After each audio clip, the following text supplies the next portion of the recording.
Iran যুদ্ধে Trump হয়ে পড়েছে বন্ধুহীন।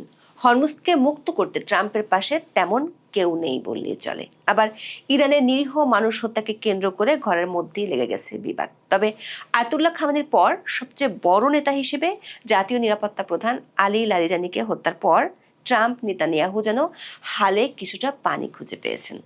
কিন্তু ইরান যে এত সহজে দমার পাত্র নয়, সেটি যুদ্ধের ১৯ দিনে এসেও হাড়ে হাড়ে টের পাচ্ছেন ট্রাম্প। লারিজানির মৃত্যুর কঠিন প্রতিশোধ নিতে ইরান ছোড়া শুরু করেছে ড্যান্সিং মিসাইল বা নাচুনে ক্ষেপণাস্ত্র। সাথে ছুটছে ক্লাস্টার ওভারহেড যুক্ত ক্ষেপণাস্ত্র, যেটি ঠেকানো এক প্রকার অসম্ভব। মধ্যপ্রাচ্য থেকে ৪,০০০ কিলোমিটার দূরে আছে বাংলাদেশ, কিন্তু এত দূরে থেকেও এ যুদ্ধে আঁচ লাগছে বাংলাদেশের বহু গ্রামে। কারণ এই মিসাইলগুলোর সবচেয়ে করুণ শিকার হচ্ছেন দক্ষিণ এশীয় প্রবাসী শ্রমিকরা, বিশেষ করে বাংলাদেশিরা। দুবাই, আবুধাবিতে বাংলাদেশিরা এক প্রকার অদৃশ্য যুদ্ধের ঢাল হিসেবে ব্যবহৃত হচ্ছেন। তাদের মেনে নিতে হচ্ছে কোলাটারাল ড্যামেজ। ঈদের সময় যেখানে প্রবাসীদের ঘরে ঘরে নতুন কাপড় আর সেমাই কেনার আনন্দ থাকার কথা, সেখানে ৫০ লাখ মধ্যপ্রাচ্য প্রবাসী আর তাদের ২ কোটি পরিবারের সদস্যদের ভাগ্য হয়ে পড়ছে ধীরে ধীরে অনিশ্চিত। ঈদে যেখানে প্রতি বছর প্রবাসীদের দেশে আসার ধুম পড়ে, সেখানে এবার মধ্যপ্রাচ্য প্রবাসীদের প্রতিটা ক্ষণ কাটছে মিসাইলের ভয়ে। সবচেয়ে বড় কথা, বড় রকমের ঝুঁকিতে পড়ে গেছে বাংলাদেশের অর্থনীতির অন্যতম শক্ত প্রাণ মধ্যপ্রাচ্যের শ্রমবাজার। বিস্তারিত জানতে চলুন যাওয়া যাক বিশ্লেষণে।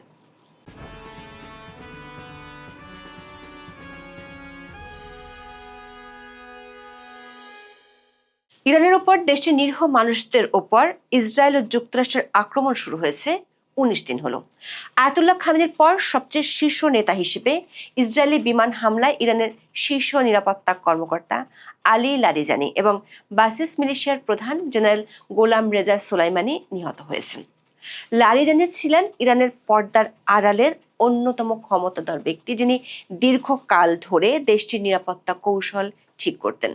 কিন্তু ট্রাম্পের জন্য যদি লারিজানের মৃত্যুর খবর ভালো সংবাদ হয়ে থাকে, তার চেয়ে বেশি খারাপ খবর হলো যুক্তরাষ্ট্রের ন্যাশনাল কাউন্টার টেরোরিজম সেন্টারের পরিচালক জো কেন্টের পদত্যাগের খবর। নিজের পদত্যাগপত্র জমা দেওয়ার সময় বেন জানিয়েছেন, ট্রাম্প প্রশাসনের এই যুদ্ধকে তিনি বিবেক বর্জিত বলে মনে করেন এবং এর সমর্থনে কাজ চালিয়ে যাওয়া তার পক্ষে সম্ভব নয়। ট্রাম্প নেতানিয়াহুর জন্য আরও দুঃসংবাদ আছে। লারিজানির মৃত্যুর প্রতিশোধ নিতে ইরানিরা এবার নতুন নতুন ক্ষেপণাস্ত্র বের করছে আর ছুটছে। এর একটি হলো ড্যান্সিং মিসাইল, যাকে বাংলায় বলা যেতে পারে নাচুনে ক্ষেপণাস্ত্র। ইরান সম্পূর্ণ নিজস্ব প্রযুক্তিতে এই সাজেল ক্ষেপণাস্ত্র বানিয়েছে। অনেকটা নাচের মতো ভঙ্গিতে এই ক্ষেপণাস্ত্র দিক পরিবর্তন করে বলে একে ড্যান্সিং মিসাইল নামে ডাকে ইরানিরা। লারিজানি হত্যার প্রতিশোধ নিতে ইসরায়েলের তেল আবিবে ক্লাস্টার ওভারহেড যুক্ত ক্ষেপণাস্ত্রের হামলা চালিয়েছে তেহরান। এই ক্ষেপণাস্ত্র মাঝ আকাশে অনেকগুলো ছোট ছোট বিস্ফোরকে ভাগ হয়ে যায় এবং বিশাল এলাকায় ছড়িয়ে যায়, যা ঠেকানো বেশ কঠিন। গত ১৮ দিনে ইরান সস্তা দামি ড্রোন হামলা থেকে এমন অত্যাধুনিক ক্ষেপণাস্ত্র হামলা মধ্যপ্রাচ্যের দেশগুলোতেও চালিয়ে আসছে। আর তাতে এই যুদ্ধের কঠিন একটি সত্য হলো বাংলাদেশি শ্রমিকদের রক্ত। যুদ্ধের কোনো পক্ষ না হয়েও আজ বাংলাদেশি প্রবাসীদের প্রাণ ঝরছে মরুভূমির তপ্ত বালিতে। গত কয়েকদিনের হামলায় কয়েকটি হৃদয় বিদারক মৃত্যুর খবর পাওয়া গেছে। ৫৫ বছর বয়সী আহমেদ আলী দীর্ঘ ৩০ বছর ধরে সংযুক্ত আরব আমিরাতে কর্মরত ছিলেন। তার আদি নিবাস সিলেটের বড়লেখা উপজেলায়। ২৮শে ফেব্রুয়ারি যখন ইরান প্রথম পাল্টা হামলা চালায়, তখন আহমেদ আলী তার নিয়মিত কাজ ভ্যানে করে খাবার পানি সরবরাহ করছিলেন। আজমানে একটি ইরানি মিসাইলের ধ্বংসাবশেষ সরাসরি তার ভ্যানের উপর পড়লে তিনি ঘটনাস্থলেই মারা যান। আহমেদ আলীর স্বপ্ন ছিল দেশে ফিরে একটি সুন্দর বাড়ি করবেন। মারা যাওয়ার কিছুক্ষণ আগে টেলিফোনে পরিবারের সদস্যদের বলেছিলেন দ্রুত কাজ শেষ করে ফিরে আসবেন দেশে। সেই স্বপ্ন এখন কফিনে বন্দী। তার আর ফিরে আসা হয়নি, যেমন আর ফেরা হবে না চট্টগ্রামের সন্দ্বীপের সন্তান এস এম তারেকের। তারেক বাহরাইনের একটি জাহাজ মেরামতের কারখানায় সুপারভাইজার হিসেবে কর্মরত ছিলেন। দীর্ঘ ২৭ বছর তিনি বাহরাইনে কাটিয়েছেন পরিবারের মুখে হাসি ফোটাতে। ১ মার্চ ভোরে বাহরাইনের সালমান ইন্ডাস্ট্রিয়াল এরিয়ায় একটি ইন্টারসেপ্টেড ড্রোনের আঘাত সরাসরি তার কর্মস্থলে পড়ে। ঘটনাস্থলে তিনি মারা যান। সৌদি আরবের আল খার্জ শহরে 8 মার্চ এক ভয়াবহ মিসাইল হামলা হয়। এই হামলায় ময়মনসিংহের গফরগাঁর আব্দুল্লাহ আল মামুনের শরীরের 72% পুড়ে যায়। 10 দিন জীবন মৃত্যুর সন্ধিক্ষণে থেকে অবশেষে 17 মার্চ তিনি মারা যান। একই হামলায় কিশোরগঞ্জের কটিয়াদির বাচ্চু মিয়া এবং টাঙ্গাইলের সখীপুরের মোশাররফ হোসেনও নিহত হন। মোশাররফ হোসেনের মৃত্যুর গল্পটি আরও বেশি বেদনার। মারা যাওয়ার মাত্র 1 ঘন্টা আগে মোশাররফ তার পরিবারকে ফোন করে বলেছিলেন সবার জন্য ঈদে নতুন পোশাক কিনতে টাকা পাঠাবেন। সেই ফোন কলটি ছিল তার জীবনের শেষ কল। এখন সেই উপহারের বদলে তার কফিনটি গ্রহণ করার জন্য পরিবারটি প্রস্তুত হচ্ছে। মানবাধিকার সংস্থা হিউম্যান রাইটস ওয়াচ এবং ইউকেডেমের তথ্য মতে মধ্যপ্রাচ্যে চলমান এই যুদ্ধে বেসামরিক নিহতের তালিকায় সিংহভাগই হচ্ছেন প্রবাসী শ্রমিক। বিশ্লেষকরা প্রশ্ন তুলেছেন, প্রবাসীরা কি তবে এই যুদ্ধের অনিচ্ছাকৃত ঢাল? এর পিছনে কয়েকটি গুরুতর কারণ আছে। প্রথমত, দুবাই বা আবুধাবির আকাশচুম্বী ভবন এবং আধুনিক ভিলাগুলোতে সুরক্ষার ব্যবস্থা থাকলেও প্রবাসীদের ঘন বসতিপূর্ণ লেবার ক্যাম্পগুলোতে পর্যাপ্ত বাংকার বা সুরক্ষা কাঠামো নেই। অনেক ক্ষেত্রে ভাষার সীমাবদ্ধতার কারণে জরুরি সাইরেন বা সতর্কবার্তার অর্থ তারা বুঝতে পারছেন না। যুদ্ধে যখন আরবের ধনী মুসলমানরা ক্ষেপণাস্ত্রের ভয়ে বাংকারে বা নিরাপদ ঘরে আশ্রয় নিচ্ছেন, তখন বাংলাদেশের ডেলিভারি রাইডার, পরিচ্ছন্নতা কর্মী কিংবা নির্মাণ শ্রমিকদের বাধ্য করা হচ্ছে বিপদের মুখে কাজ চালিয়ে যেতে। দুবাইয়ের একজন বাংলাদেশি রাইডার বলেছেন, চারপাশে বোমা পড়লেও তাদের বাইক চালাতে হয়। কোম্পানি কেবল প্রতি ডেলিভারিতে টাকা দেয়, কাজ না করলে তাদের চুলা জ্বলে না। তাদের অনাহারে থাকতে হয়। যেমন যুদ্ধের প্রথম দিনে সংযুক্ত আরব আমিরাতে পানি সরবরাহ করার সময় ক্ষেপণাস্ত্রের আঘাতে প্রাণ হারান 55 বছর বয়সী বাংলাদেশি শ্রমিক সালেহ আহমেদ। চারপাশে যখন যুদ্ধের সাইরেন বাজছিল আর মানুষজন ছোটাছুটি করছিল, তখন সালেহ আহমেদের থামার কোনো উপায় ছিল না, কারণ একদিন কাজ না করলে তার চুলও জ্বলতো না। আর প্রবাসে অনাহারে থাকা মানে তিলে তিলে মৃত্যু। প্রবাসীরা চাইলেই এই মরণকূপ থেকে পালিয়ে আসতে পারছেন না। কাফালা বা স্পন্সরশিপ পদ্ধতির কারণে অনেক শ্রমিকের পাসপোর্ট নিয়োগকর্তার কাছে জমা থাকে, যা তাদের দ্রুত প্রস্থানের পথ বন্ধ করে দিয়েছে। তার উপর আবার যুদ্ধের কারণে মধ্যপ্রাচ্যে বেড়েছে জিনিসপত্রের দাম। অনেক পণ্যের দাম 3-4 গুণ পর্যন্ত বেড়েছে। বিবিসি বাংলার এক খবরে বলা হয়েছে, আগে প্রতি কেজি আলুর মূল্য যেখানে ছিল 1.5 দিরহাম, এখন সেখানে প্রতি কেজির মূল্য দাঁড়িয়েছে 8 দিরহামে। 8 দিরহামের কাঁচামরিচের দাম ঠেকেছে 20 দিরহামে। সৌদি আরবেও একই অবস্থা। ফলে শুধু নিহত প্রবাসীরাই নন, মধ্যপ্রাচ্যের প্রায় সব প্রবাসীর পরিবারে এবার ঈদটি চরম উৎকণ্ঠার। ঈদের আগে 50 লাখেরও বেশি বাংলাদেশি প্রবাসীর জীবনে নেমে এসেছে দুর্ভাবনা আর দুশ্চিন্তার মেঘ।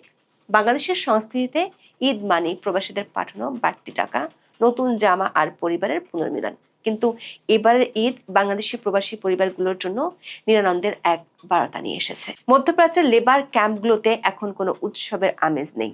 সেখানে এখন কেবল যুদ্ধের খবর শোনা আর পরিবারের নিরাপত্তার জন্য দোয়া করা ছাড়া আর কিছুই নেই। অনেক প্রবাসী যারা ঈদের ছুটিতে বাড়ি ফেরার পরিকল্পনা করেছিলেন, তারা এখন বিমানবন্দরের ফ্লোরে বসে দিন গুনছেন। তাদের হাতে টাকা নেই, কারণ কোম্পানি বেতন দিচ্ছে না। যারা যুদ্ধে প্রিয়জনকে হারিয়েছেন, তাদের বাড়িতে এবার ঈদের চাঁদ উঠবে না, উঠবে কেবল কান্নার রোল। ইসলামিক রিলিফের প্রধান নির্বাহী ইফতেখার শাহিন বলেছেন, এই যুদ্ধের ফলে বিশ্বের কোটি কোটি মুসলিম পরিবার এক ভয়াবহ ঈদ পালন করতে যাচ্ছে। যেখানে আনন্দ থাকার কথা, সেখানে এখন কেবল শোক আর অনিশ্চয়তা। বাংলাদেশের শ্রমবাজার অনেকটাই মধ্যপ্রাচ্য কেন্দ্রিক। দেশের মোট অভিবাসীর 67% যায় সৌদি আরবে। শ্রমবাজারের দ্বিতীয় স্থানে কাতার, চতুর্থে কুয়েত, ষষ্ঠে আরব আমিরাত এবং সপ্তম স্থানে রয়েছে জর্দান। কিন্তু মধ্যপ্রাচ্যের প্রায় প্রতিটি দেশই যুদ্ধ পরিস্থিতির কারণে বড় ঝুঁকিতে পড়েছে বাংলাদেশের শ্রমবাজার। আতঙ্কে আছেন প্রবাসীরা। অনেকে ছুটি শেষে কর্মস্থলে ফিরতে পারছেন না। আর এই যুদ্ধ দীর্ঘস্থায়ী হলে এর বিরূপ প্রভাব পড়বে রেমিটেন্সে। অর্থনৈতিক বিশ্লেষকরা সতর্ক করে দিয়ে বলেছেন, যদি এই যুদ্ধ দীর্ঘস্থায়ী হয়, তবে বাংলাদেশকে দ্বিমুখী ধাক্কার মুখোমুখি হতে হবে। একদিকে জ্বালানি আমদানিতে বাড়তি খরচ এবং অন্যদিকে রেমিটেন্স প্রবাহে বড় ধরনের ধস নামার আশঙ্কা রয়েছে। বর্তমানে পারস্য উপসাগরীয় অঞ্চল অর্থাৎ বাহরাইন, কুয়েত, ওমান, কাতার, সৌদি আরব এবং সংযুক্ত আরব আমিরাতে বিশ্বের বিভিন্ন প্রান্তের প্রায় 3,50,00,000 বিদেশি শ্রমিক কর্মরত আছেন, যাদের বেশিরভাগই দক্ষিণ এশিয়ার নাগরিক। এই বিশাল শ্রমবাজারের মধ্যে বাংলাদেশি নাগরিকদের সংখ্যা 50 লাখেরও বেশি। পরিসংখ্যানে দেখা যায় একজন প্রবাসী শ্রমিক গড়ে দেশে থাকা 4 থেকে 5 জন সদস্যের ভরণ পোষণ করেন। এর অর্থ হলো বাংলাদেশের প্রায় 2 কোটি মানুষ প্রত্যক্ষভাবে মধ্যপ্রাচ্যের আয়ের উপর নির্ভরশীল। সংঘাতের তীব্রতা বাড়ার সাথে সাথে এসব শ্রমিক ও দেশে থাকা তাদের পরিবারগুলোর মধ্যে উদ্বেগ বাড়ছে। বাংলাদেশি শ্রমিকদের একটি বড় অংশ তেল, গ্যাস, নির্মাণ ও সেবা খাতে নিয়োজিত, কিন্তু যুদ্ধের মাঝে নিরাপত্তার খাতিরে ইতিমধ্যে অনেক জ্বালানি স্থাপনা ও ব্যবসা প্রতিষ্ঠানের কার্যক্রম ধীর হয়ে গেছে বা সাময়িকভাবে বন্ধ রাখা হয়েছে। শ্রমিকদের ভয় যুদ্ধ ছড়িয়ে পড়লে কোম্পানিগুলোর কর্মী ছাঁটাই করতে পারে বা কার্যক্রম একেবারে গুটিয়ে নিতে পারে। সৌদি আরব, সংযুক্ত আরব আমিরাত, কুয়েত, কাতার এবং বাহরাইনের মতো দেশগুলোতে অবস্থানরত বাংলাদেশি শ্রমিকরা এখন এক ঐতিহাসিক সংকটের মধ্য দিয়ে যাচ্ছে। বিশ্লেষকরা মনে করছেন এটি একটি চতুর্মুখী সংকট। প্রথমত, যুদ্ধের ফলে উপসাগরীয় দেশগুলোর নির্মাণ প্রকল্প এবং পর্যটন শিল্প একেবারেই থমকে গেছে। তার উপর হরমুজ প্রণালী বন্ধ থাকায় কাঁচামালের সরবরাহ বিঘ্নিত হচ্ছে, যার ফলে অনেক কোম্পানি তাদের কাজ বন্ধ রাখতে বাধ্য হচ্ছে। আর বাংলাদেশি শ্রমিকদের একটি বড় অংশ নির্মাণ খাতে কাজ করেন। কুয়েতের কয়েকজন প্রবাসী জানিয়েছেন অনেক শ্রমিক গত 1 মাস ধরে কোনো বেতন পাননি। জালালউদ্দিন নামের এক নির্মাণ শ্রমিক জানিয়েছেন তিনি প্রতিদিন কাজ করলেও কোম্পানি বেতন দিতে পারছে না এবং তাদের বলা হয়েছে পরিস্থিতি স্বাভাবিক না হওয়া পর্যন্ত কোনো পেমেন্ট দেওয়া সম্ভব নয়। বেতনের সমস্যার সাথে প্রতিনিয়ত আছে মৃত্যুর ঝুঁকি। যে কোনো সময় আকাশ থেকে মিসাইল ঝরে পড়তে পারে, এমন আশঙ্কার মধ্যেই বাংলাদেশি প্রবাসীদের কাটাতে হচ্ছে। ড্রোনের বিকট শব্দ এবং মিসাইল ধ্বংসের আলো প্রবাসীদের আবাসনগুলোতে এক বিভীষিকাময় পরিবেশ তৈরি করেছে। দর্শক, প্রবাসী বাংলাদেশিরা কেবল আকাশ থেকে পড়া মিসাইলের ধ্বংসাবশেষেরই শিকার হচ্ছেন না, তারা স্থানীয় প্রশাসনের কঠোর নজরদারিতেও আছেন। সংযুক্ত আরব আমিরাত এবং সৌদি আরবের বাংলাদেশি দূতাবাসগুলো প্রবাসীদের সতর্ক করে দিয়েছে যেন তারা যুদ্ধ সংক্রান্ত কোনো ছবি বা ভিডিও সামাজিক যোগাযোগ মাধ্যমে আপলোড না করেন। ইতিমধ্যে বেশ কিছু বাংলাদেশি শ্রমিককে এই অপরাধে আটক করা হয়েছে। আবার যারা যুদ্ধ শুরুর আগে দেশে এসেছিলেন তারা পড়েছেন মহাসংকটে। গত 2 সপ্তাহে ঢাকা এবং চট্টগ্রাম বিমানবন্দর থেকে প্রায় 600টি আন্তর্জাতিক ফ্লাইট বাতিল করা হয়েছে। এর ফলে হাজার হাজার বাংলাদেশি শ্রমিক যারা ছুটিতে দেশে এসেছিলেন তারা আর কাজে যোগ দিতে পারছেন না। তাদের অনেকের ভিসার মেয়াদ শেষ হওয়ার পথে। বিষয়টি তাদের সারা জীবনের উপার্জনকে ঝুঁকির মুখে ফেলে দিয়েছে। অন্যদিকে যারা বিদেশে যুদ্ধের মধ্যে আটকা পড়েছেন তারা বাড়ি ফিরতে পারছেন না। পরিবার পরিজনের সঙ্গে ঈদ করতে প্রতি বছর এই সময় প্রবাসীদের দেশে আসার ধুম পড়ে। বিশেষ করে মধ্যপ্রাচ্য ভিত্তিক দেশগুলোতে থাকা প্রবাসীরা দেশে আসেন বেশি। তবে ইরান ইসরায়েল সংঘাত পরিস্থিতি পাল্টে দিয়েছে। আকাশপথ বন্ধ থাকা এবার ঈদে প্রবাসীদের দেশে আসা অনিশ্চিত। হযরত শাহজালাল আন্তর্জাতিক বিমানবন্দরের আগমনী টার্মিনালগুলো অনেকটাই ফাঁকা। মালয়েশিয়া, সিঙ্গাপুর ও সৌদি আরবের কয়েকটি শহর থেকে অল্প সংখ্যক প্রবাসী এলেও সেই পরিচিত ভিড় নেই কোথাও। ঈদের 1 সপ্তাহ আগে যেখানে আগমনী টার্মিনালে মানুষের ভিড়ে চলাচলি কঠিন হয়ে পড়তো, সেখানে এখন যেন নীরবতা। নেই ট্রলি নিয়ে দৌড়ঝাঁপ, নেই প্রিয়জনকে বরণ করে নেয়ার উচ্ছ্বাস। ইরান ইসরায়েল যুদ্ধ যেন সবকিছুই বদলে দিয়েছে।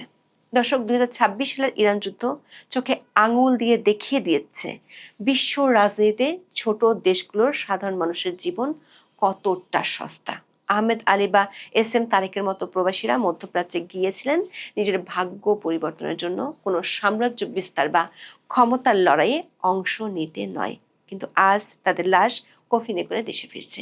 এই যুদ্ধের 19তম দিনে এসে আমরা কেবল সামরিক ধ্বংসলীলাই দেখছি না, দেখছি এক বিশাল মানবিক বিপর্যয়। আসন্ন ঈদ আমাদের আনন্দ দেওয়ার বদলে মনে করিয়ে দিচ্ছে সেই সব পরিবারের কথা যাদের ডাইনিং টেবিলে এবার একজন সদস্য কম থাকবে।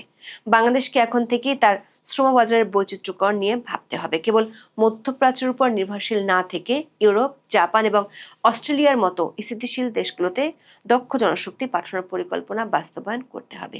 পাশাপাশি যুদ্ধের ফলে দেশে ফিরে আসা প্রবাসীদের পুনর্বাসনের জন্য দীর্ঘমেয়াদী পরিকল্পনা দরকার। আজকের এই প্রতিবেদনটি সেই সব সাহসী রেমিটেন্স যোদ্ধাদের উৎসর্গ করে করা হলো যারা বিদেশের মাটিতে প্রাণ হারিয়েছেন এবং যারা এখনো মৃত্যুর হাতছানি উপেক্ষা করে দেশের অর্থনীতির চাকা সচল রেখেছেন। শান্তি আসুক পৃথিবীতে, রক্ষা পাক মানবতা, সেই কামনায় এখন এই পর্যন্ত। সবাই ভালো থাকুন, সুস্থ থাকুন, নিরাপদে থাকুন। দেখা হবে আগামী পর্বে।